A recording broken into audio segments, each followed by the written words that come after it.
Hello friends, હું યાશિકા પટેલ આપ સર્વેનું અમારી યુટ્યુબ ચેનલ દીપમ જ્ઞાન ક્રાંતિમાં હાર્દિક સ્વાગત કરું છું. મિત્રો, આ વિડીયોમાં આપણે ધોરણ 12 સેક્રેટરીયલ પ્રેક્ટિસ અંતર્ગત જે આપણો વિભાગ 2 છે, જે છે આપણું સેક્રેટરીયલ પ્રેક્ટિસ, તો એ અંતર્ગત ચેપ્ટર નંબર 3 જે છે ડિબેન્ચર, તો એના અગાઉના ટૉપિકની ચર્ચા કરીશું. તો આ વિડીયો અંતર્ગત આપણે ડિબેન્ચર હોલ્ડરના અધિકાર અને સાથે સાથે ડિબેન્ચર ટ્રસ્ટ ડીડની નિમણૂક શા માટે અને કયા સંજોગોને આધીન કરવામાં આવે છે, તો એનો આપણે વિસ્તૃત ચર્ચા કરવાના છે.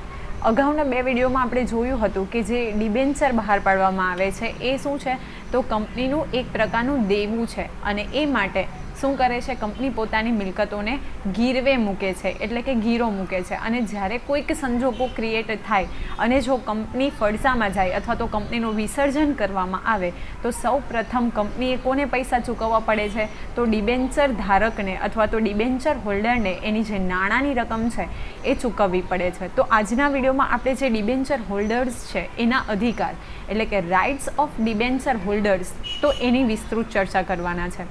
તો કંપનીમાં ડિબેન્ચર ધારકોને પણ વિવિધ અધિકારો મળવાપાત્ર થાય છે. હવે આપણે જોયું હતું કે જે શેર ધારકો છે કંપનીના, તો એ ખરેખર માલિક છે, પરંતુ સાથે સાથે જ્યારે જોયું હતું કે 5 કરોડથી વધારે મૂડીની જરૂરિયાત હોય ત્યારે કંપની શું કરે છે, ડિબેન્ચર બહાર પાડે છે. તો આ ડિબેન્ચર ધારકો જે છે, એટલે કે જે ડિબેન્ચર થકી કંપનીમાં રોકાણ કરે છે, એને પણ વિવિધ અધિકારો શું થાય છે, મળવાપાત્ર થાય છે. ડિબેન્ચર ધારકો કંપનીના લેણદારો છે, એટલે આપણે કીધું કે કંપનીનું એક પ્રકારનું દેવું છે અને એટલા માટે ડિબેન્ચર ધારકો આપણા શું છે, લેણદારો છે. તમને અહીંથી એ પણ પ્રશ્ન પૂછી શકાય કે ડિબેન્ચર ધારકો કંપનીના ખાલી જગ્યા છે અથવા તો બ્લેન્ક છે અને તમને ઓપ્શન આપ્યું હોય કે કંપનીના માલિકો છે, લેણદારો છે, દેવાદારો છે કે કોઈ નહીં, તો એનો જવાબ શું આવશે, લેણદારો છે. તેથી કંપની અને ડિબેન્ચર ધારકો વચ્ચે દેવાદાર અને લેણદારનો સંબંધ જોવા મળે છે. દેવાદાર એટલે કોણ છે, કંપની, એ તમારે યાદ રાખવાનું છે કે લેણદાર એટલે કે દેવાદાર એટલે કંપની અને લેણદાર કોણ છે, તો ડિબેન્ચર હોલ્ડર અથવા તો ડિબેન્ચર ધારક જે છે એ શું છે, લેણદાર છે. અને એટલા માટે કંપની અને ડિબેન્ચર ધારકો વચ્ચે શું જોવા મળે છે, તો દેવાદાર અને લેણદારનો સંબંધ જોવા મળે છે. ડિબેન્ચર હોલ્ડરોના વિવિધ અધિકારો નીચે પ્રમાણે છે. હવે આ ડિબેન્ચર હોલ્ડરો છે તો એના અધિકારો આ પ્રમાણે છે. તો કયા કયા છે, ડિબેન્ચર ઉપર નિર્ધારિત સમયે અને નિશ્ચિત દરે વ્યાજ મેળવવાનો અધિકાર. શું છે, આપણે જોયું હતું કે કંપનીનું એક પ્રકારનું દેવું છે, એટલે શું થાય છે કે એક ગીરો મૂકેલી છે મિલકત અને ચોક્કસ સમયના અંતે શું કરવાનું છે, નિર્ધારિત સમયે અને સાથે સાથે નિશ્ચિત દરે, એટલે મેં તમને કીધું હતું કે રેટ ઓફ ઇન્ટરેસ્ટ આર આપણે શું કરવું છે કે નિશ્ચિત દરે આપણે કમ્પલસરી એને ચૂકવવા પડશે. એટલે નિર્ધારિત સમયે અને નિશ્ચિત સમયે વ્યાજ મેળવવાનો અધિકાર કોનો રહેલો છે, ડિબેન્ચર હોલ્ડરનો રહેલો છે. ડિબેન્ચરની સમયમર્યાદા પૂરી થતાં નાણાં પરત મેળવવાનો અધિકાર. આપણે જોયું હતું કે કંપની જ્યારે ડિબેન્ચર બહાર પાડે છે ત્યારે શું કરે છે કે ચોક્કસ મુદતના, એટલે કે ચોક્કસ સમય માટેના શું કરે છે, ડિબેન્ચર બહાર પાડે છે. તો એની સમયમર્યાદા પૂરી થઈ જાય તો નાણાં પરત મેળવવાનો અધિકાર કોનો છે, તો આ ડિબેન્ચર હોલ્ડરનો છે. કંપનીની રજિસ્ટર્ડ ઓફિસે રાખવામાં આવેલ દસ્તાવેજોનો અભ્યાસ, તપાસ અને નકલ મેળવવાનો અધિકાર. આ પણ ખૂબ અગત્યનું છે કે જ્યારે કંપની દેવું કરે છે અને ડિબેન્ચર બહાર પાડે છે, તો કંપનીની રજિસ્ટર્ડ ઓફિસે કંપનીના જે તે દસ્તાવેજો છે એનો અભ્યાસ કરવાનો, એ અંગે તપાસ કરવાનો અને નકલ મેળવવાનો અધિકાર પણ કોને છે, ડિબેન્ચર હોલ્ડરને છે. કારણ કે એક પ્રકારનું દેવું છે અને આ દેવુંમાં સામેલ થવા માટે ડિબેન્ચર હોલ્ડર્સ છે એ ડિબેન્ચરની ખરીદી કરે છે. તો એ કંપનીની તમામ પ્રકારની વિગતો તપાસવાનો અધિકાર કોનો છે, ડિબેન્ચર હોલ્ડરનો છે. કારણ કે એકદમ ચોક્કસ વસ્તુ છે મિત્રો કે આપણે કોઈકને ઉછીના નાણાં આપીએ તો આપણે એની ક્રેડિટ જોઈશું, એ વ્યક્તિ કેવી છે, એનું જે બજાર છે એમાં એની પોઝિશન કેવી છે, એ બધી વસ્તુ આપણે ચેક કરીને એને પૈસા ઉછીને આપીશું. તો અહીં પણ ડિબેન્ચર હોલ્ડરનો એક હક છે, અધિકાર છે કે કંપનીના જે દસ્તાવેજો છે એનો અભ્યાસ કરવામાં આવે, એનો તપાસ અને નકલ પણ મેળવી શકે. કંપની રજિસ્ટર્ડ ઓફિસે જરૂરી ફી ભરી તે સાચી માહિતી મેળવવાનો અધિકાર ધરાવે છે. જે કંપનીની રજિસ્ટર્ડ ઓફિસ છે કે જેના દફતરે અથવા તો ચોપડે કંપનીનું નામ જે છે રજિસ્ટર્ડ કરવામાં આવ્યું છે, તો ચોક્કસ અને જરૂરી ફી ભરીને ડિબેન્ચર હોલ્ડર શું કરી શકશે કે કંપનીની જે સાચી માહિતી છે તો એ મેળવવાનો અધિકાર પણ કોને રહેલો છે, તો ડિબેન્ચર હોલ્ડરને રહેલો છે.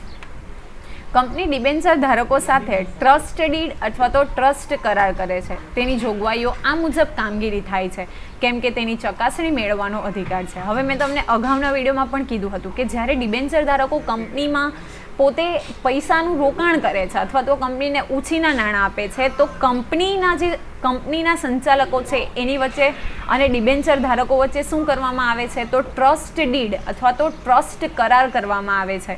તો શું થાય છે કે એ ચોક્કસ જોગવાઈઓ એટલે કે ટ્રસ્ટ ડીડ અથવા તો ટ્રસ્ટ કરારમાં જે માહિતી દર્શાવવામાં આવેલી છે તો એની જોગવાઈઓ અનુસાર કંપની કામગીરી કરી રહી છે કે નહીં, તો એ ચકાસણી કરવાનો પણ હક કોનો છે, અથવા તો આપણે કહી શકીએ કે અધિકાર કંપનીના જે ડિબેન્ચર હોલ્ડર્સ છે એનો છે. ડિબેન્ચર હોલ્ડરોને તેમના હિતોનું રક્ષણ કરવા માટે ડિબેન્ચર ટ્રસ્ટીની નિમણૂક કરવાનો અધિકાર. હવે આ પણ ખૂબ અગત્યનું છે કે ડિબેન્ચર હોલ્ડરોને કંપની જેના હિતો જે છે, આપણે જોયું કે કંપની જ્યારે ફડચામાં જાય અથવા તો કંપની કોઈ કારણસર બંધ થઈ જાય તો એમના પૈસા જતા ન રહે એટલે કે એમના હિતોનું રક્ષણ થાય, તો એ માટે ડિબેન્ચર ટ્રસ્ટીની નિમણૂક કરવાનો અધિકાર પણ કોનો રહેલો છે, ડિબેન્ચર હોલ્ડરનો છે. કંપનીના સંચાલકો ડિબેન્ચર હોલ્ડરને અસર કરતા મહત્વના નિર્ણયો લેતા પહેલાં ડિબેન્ચર ટ્રસ્ટીને વિશ્વાસમાં લેવા પડે છે.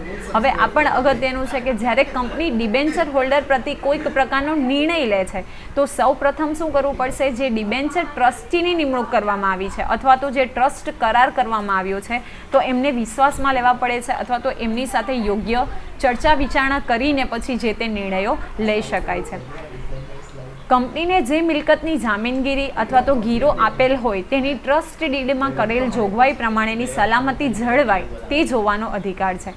હવે કંપનીએ જે મિલકતો ગીરો મૂકી છે અથવા તો જે મિલકતો ગીરવે મૂકી છે તો એના આધારે એટલે કે જે ગીરો મિલકત છે તો એનો ટ્રસ્ટ ડીડમાં ઉલ્લેખ કરવામાં આવ્યો છે કે કેમ, અને ટ્રસ્ટ ડીડમાં જે જોગવાઈ કરવામાં આવી છે તો તે પ્રમાણે જે ડિબેન્ચર હોલ્ડર્સ છે એની સલામતી જળવાય એ જોવાનો અધિકાર પણ કોનો છે, તો જે કંપનીના ડિબેન્ચર હોલ્ડર્સ છે એનો છે. જામીનગીરી પેટે આપેલ મિલકત અથવા તો ટ્રસ્ટ ડીડની જોગવાઈનો જો ભંગ કરે, શરતોનું પાલન ન કરે તેવા સંજોગોમાં કાયદેસરની કાર્યવાહી કરવાનો અધિકાર છે. જો જામીનગીરી પેટે અથવા તો ગીરો મિલકતો જે કંપનીએ મૂકી છે અથવા તો મિલકત અથવા ટ્રસ્ટ ડીડની જોગવાઈઓનો જો કંપની ભંગ કરે એટલે કે કંપની એ જોગવાઈઓનું પાલન ન કરે અથવા તો શરતોનું પાલન ન કરે તો એવા સંજોગોમાં શું કરવામાં આવે, કાયદેસરની જે કાર્યવાહી છે એ કોણ કરી શકે, કંપનીના ડિબેન્ચર હોલ્ડર્સ જે છે એ કાયદેસરની કાર્યવાહી કરી શકે એવો અધિકાર એમને મળેલ છે. સમયાંતરે કંપનીની પ્રગતિ કે વિકાસની માહિતી મેળવવાનો અધિકાર છે. હવે જો કંપની આપણે જોયું હતું કે જ્યારે લાંબા ગાળાના ઉદ્દેશ્યોની સિદ્ધ કરવા અથવા તો લાંબા ગાળાના જે ઉદ્દેશ્યો છે એની પ્રાપ્તિ માટે જ્યારે કંપનીને વધારે મૂડીની જરૂર પડે ત્યારે કંપની શું કરે છે, તો ડિબેન્ચર જે છે એ બહાર પાડે છે. તો એ સમયાંતરે એટલે કે લાંબા સમયગાળામાં ચોક્કસ સમયને અંતે કંપની કેવી પ્રગતિ કરી રહી છે, કંપનીનો વિકાસ કેવો છે, તો એ અંગેની માહિતી મેળવવાનો પણ અધિકાર કંપનીના ડિબેન્ચર હોલ્ડર્સને છે. કંપનીના વિસર્જન સમયે પોતાના નાણાં અગ્રતા ક્રમે પરત મેળવવાનો અધિકાર ધરાવે છે. મેં તમને કીધું કે બે કન્ડિશન હોઈ શકે, ક્યાં તો કંપની ફડચામાં જાય અથવા તો કંપનીનું વિસર્જન કરવામાં આવે. તો આ બંને પરિસ્થિતિમાં કંપની જો ફડચામાં જાય તો પણ અને કંપનીનું વિસર્જન કરવામાં આવે તો પણ તો એના નાણાં અગ્રતા ક્રમે એટલે કે ફર્સ્ટ, જ્યારે કંપની ફડચામાં જાય અથવા તો કંપનીનું વિસર્જન કરવામાં આવે તો સૌ પ્રથમ નાણાં મેળવવાનો અધિકાર કોનો છે, તો ડિબેન્ચર હોલ્ડર્સનો છે. આ તમારે કન્ફ્યુઝન થઈ શકે એવો પોઈન્ટ છે કે સૌથી પહેલાં પોતાના નાણાં પરત મેળવવાનો અધિકાર કોને છે, ડિબેન્ચર હોલ્ડર્સને છે, અને સૌથી છેલ્લે એટલે કે લાસ્ટમાં નાણાં પરત મેળવી કોણ શકે, તો કંપનીના જે શેર હોલ્ડરો છે એટલે કે કંપનીના માલિકો છે તો એ સૌથી લાસ્ટમાં શું કરશે, નાણાં મેળવે. એટલે કે અગ્રતા ક્રમે એમને નાણાં પરત મેળવવાનો અધિકાર છે. હવે આપણે જોઈએ ડિબેન્ચર ટ્રસ્ટ ડીડ. તો ડિબેન્ચર એ કંપનીનું એક પ્રકારનું દેવું છે. કંપની ડિબેન્ચર હોલ્ડરોને આ દેવા માટે મિલકતોની જામીન ગીરો આપે છે. હવે આપણે જોયું કે કંપની જ્યારે દેવું કરે છે તો એની બદલામાં જે કોઈ મિલકતો છે તો એની સામે શું કરે છે, જામીન અથવા તો ગીરો આપે છે. ભારતીય કંપની ધારો એટલે હવે તમને ખબર હોવી જોઈએ કે ભારતીય કંપની ધારો 2003 છે એ પ્રમાણે કંપની અને ડિબેન્ચર ધારકો વચ્ચે કાયદેસરનો કરાર કરવામાં આવે છે. જ્યારે કંપની ડિબેન્ચર બહાર પાડે છે તો ત્યારે શું કરવામાં આવે છે, કે કંપની અને ડિબેન્ચર ધારકો વચ્ચેનો કાયદેસરનો કરાર કરવામાં આવે છે અને તેની કંપની રજિસ્ટ્રાર સમક્ષ નોંધણી પણ કરાવવામાં આવે છે. આમ કંપની અને ડિબેન્ચર ધારકો વચ્ચે નક્કી કરવામાં આવતી આ શરતોના કરારને ટ્રસ્ટ ડીડ, ટ્રસ્ટ કરાર કે ટ્રસ્ટ ન્યાસ કરાર તરીકે પણ ઓળખવામાં આવે છે. અહીંથી તમને બે નવા નામ મળે કે ડિબેન્ચર ટ્રસ્ટ ડીડને તમે કયા કયા નામે ઓળખી શકો, તો ડિબેન્ચર ટ્રસ્ટ ડીડ સાથે સાથે ટ્રસ્ટ કરાર અથવા તો ટ્રસ્ટ ન્યાસ કરાર તરીકે પણ ઓળખવામાં આવે. એટલે પરીક્ષામાં તમને એવું પણ પૂછાઈ શકે કે ટ્રસ્ટ ન્યાસ કરારની વ્યાખ્યા આપો, તો તમારે કન્ફ્યુઝ થવાની જરૂર નથી. ટ્રસ્ટ ન્યાસ કરાર એટલે શું, તો ડિબેન્ચર ટ્રસ્ટ ડીડ, અને ડિબેન્ચર ટ્રસ્ટ ડીડને બીજા કયા નામે ઓળખવામાં આવે છે, તો ટ્રસ્ટ ડીડના નામ તરીકે પણ ઓળખવામાં આવે છે. કંપનીના ડિબેન્ચર હોલ્ડરો જુદી જુદી જગ્યાએ બિનસંગઠિત રીતે વહેંચાયેલા છે. આ સંજોગોમાં તેમના હિતનું રક્ષણ કરવા માટે ટ્રસ્ટ ડીડની જોગવાઈ પ્રમાણે તેમના પ્રતિનિધિ તરીકે કેટલાક પ્રતિષ્ઠિત વ્યક્તિઓને ટ્રસ્ટી તરીકે નિમણૂક કરવામાં આવે છે. હવે આ પણ અગત્યનું છે. આપણે જોયું કે જે ડિબેન્ચર હોલ્ડર્સ છે તો એમના હકોનું રક્ષણ થઈ શકે એટલા માટે શું કરવામાં આવે છે કે ટ્રસ્ટ ડીડની નિમણૂક કરવામાં આવે છે. હવે પ્રશ્ન એ થાય કે આ જે ટ્રસ્ટ ડીડ બનાવવામાં આવે છે અથવા તો ટ્રસ્ટ ન્યાસ કરાર કરવામાં આવે છે, તો એમાં કોને પ્રતિનિધિ બનાવવામાં આવે છે, તો તેના પ્રતિનિધિ તરીકે કેટલીક પ્રતિષ્ઠિત વ્યક્તિઓને નીમવામાં આવે છે. એટલે કે જે કંપની સાથે સંકળાયેલી અને સાથે સાથે સમાજની જે પ્રતિષ્ઠિત વ્યક્તિઓ છે તો એ વ્યક્તિઓને ટ્રસ્ટી તરીકે નિમણૂક કરવામાં આવે છે, જે ડિબેન્ચર ધારકોના વિશાળ સમુદાયનું પ્રતિનિધિત્વ કરે છે. હવે આ જે પ્રતિષ્ઠિત વ્યક્તિઓ છે એ શું કરે છે, તો વિશાળ સમુદાયનું પ્રતિનિધિત્વ કરે છે. આ ડિબેન્ચર ટ્રસ્ટીઓ ડિબેન્ચર ધારકોનો વિશ્વાસ સંપાદન કરી તટસ્થ રીતે હિત રક્ષણ માટે કાર્ય કરે છે. હવે આ જે પ્રતિષ્ઠિત વ્યક્તિઓ છે કે જેની આપણે પ્રતિનિધિ તરીકે નિમણૂક કરવાના છે, તો એમનું કાર્ય શું છે, તો એ તટસ્થ રીતે, એટલે કે કંપનીની સાઈડ પણ નહીં લે અને ડિબેન્ચર હોલ્ડર્સની સાઈડ પણ નહીં લે, બંનેની વચ્ચે એટલે કે તટસ્થ રીતે શું કરે છે, એ જે ડિબેન્ચર હોલ્ડર્સ છે એના હિતનું રક્ષણ કરે છે. કંપનીમાં સ્થિર કે અસ્થિર બોજની પરિસ્થિતિ ઉદ્ભવે ત્યારે ટ્રસ્ટ ડીડની જોગવાઈ પ્રમાણે કાર્યવાહી કરવામાં આવે છે. ટ્રસ્ટ ડીડની કંપની રજિસ્ટ્રાર સમક્ષ નોંધણી થયા પછી જો તેમાં કોઈ ફેરફાર કરવો હોય તો ડિબેન્ચર હોલ્ડરોની સામાન્ય સભા બોલાવી તેમની સહમતિ મેળવ્યા પછી જ ફેરફાર કરી શકાય છે. આ પણ ખૂબ અગત્યનું છે કે આપણે કંપનીના નિવેદનપત્રમાં જોગવાઈ તો કરી લીધી ડિબેન્ચર હોલ્ડર્સની, પણ એમાં જો કંઈક અને સાથે સાથે રજિસ્ટ્રાર સમક્ષ નોંધણી પણ થઈ ગઈ અને પછી જો તેમાં કોઈ પણ પ્રકારનો ફેરફાર કરવો હોય તો શું કરવું પડે, તો ડિબેન્ચર હોલ્ડરની સામાન્ય સભા બોલાવવી પડે અને સાથે સાથે તેમની સહમતિ મેળવીએ પછી જ એમાં યોગ્ય ફેરફાર કરી શકાય છે. ટ્રસ્ટ ડીડમાં નીચે દર્શાવેલ વિગતોનો સમાવેશ કરવામાં આવે છે અને કંપની ધારા પ્રમાણે debenture trust did form number 12 પ્રમાણે ભરવાનું હોય છે, જે નીચે મુજબ છે. એટલે તમને અહીંથી પણ પ્રશ્ન પૂછાઈ શકે કે ટ્રસ્ટ ડીડમાં કઈ કઈ વિગતોનો સમાવેશ કરવામાં આવે છે અને કયું ફોર્મ ફરજિયાતપણે ભરવાનું હોય છે, તો ફોર્મ નંબર 12 એટલે કે ફોર્મ નંબર 12 આપણે ફરજિયાત ભરવાનું હોય છે. તો એમાં કઈ કઈ વિગતો કમ્પલસરી દર્શાવવામાં આવે છે, તો કંપનીની પ્રાથમિક વિગત એટલે કે કંપનીનું નામ, એની રજિસ્ટર ઓફિસ શું છે, કંપનીનું નામ શું છે, કેટલી મૂડીથી શરૂ કરવામાં આવી છે એ વિગત, ડિબેન્ચર ઇસ્યુની વિગત, ક્યારે ડિબેન્ચર ઇસ્યુ કરવામાં આવે, કેટલી રકમના, કેટલા સમય માટે, એના ઉપર વ્યાજનો દર કેટલો હશે એ બધી વિગત, જામીનગીરી અથવા તો ગીરો મૂકેલ મિલકતની વિગત. હવે કંપની જે એક પ્રકારનું દેવું કરે છે તો એની સામે જે મિલકતો ગીરો મૂકવામાં આવે છે અથવા તો જામીનગીરી તરીકે મૂકવામાં આવે છે તો એ મિલકતની વિગત, ડિબેન્ચર ટ્રસ્ટીઓની નિમણૂક અંગેની વિગતો. સાથે સાથે આપણે જોયું કે સમાજના જે પ્રતિષ્ઠિત વ્યક્તિઓ છે એની ડિબેન્ચર ટ્રસ્ટી તરીકે નિમણૂક કરવામાં આવે છે, તો એ જે ટ્રસ્ટીઓની નિમણૂક કરવામાં આવે છે તો તેમની વિગતો, જવાબદારી નિભાવવામાં કસૂરની ઘટનાઓ, જો જવાબદારી નિભાવવામાં કોઈ કસૂરવાર ઠરે અથવા તો એની જે જવાબદારી છે તો એનું પાલન ન કરી શકે તો કયા પ્રકારે એની ઉપર એક્શન લેવામાં આવશે તો એની પણ